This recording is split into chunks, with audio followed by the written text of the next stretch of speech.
Hello, beloved ones, young and old. I am Julie Joy, and I have a little story for you today about Kaia and the little bird. Kaia and Ori were walking through Elderwood Forest one quiet afternoon. The trees whispered softly in the breeze, and little patches of sunlight danced on the path. Suddenly, Ori stopped. He tilted his head and gave a small ruff.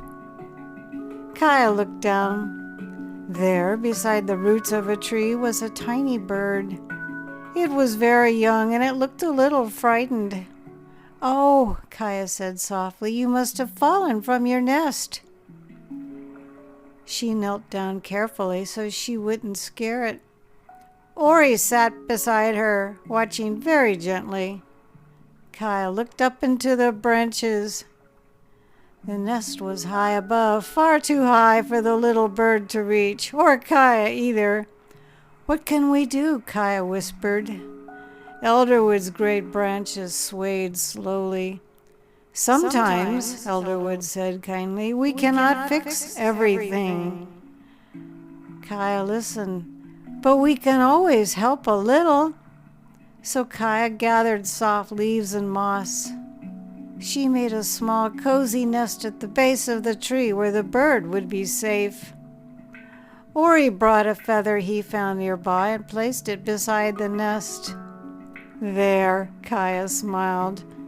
The little bird settled into the soft leaves.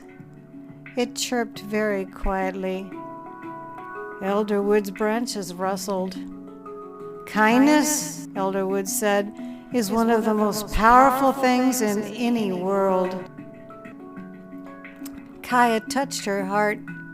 "Even small kindness?" she asked.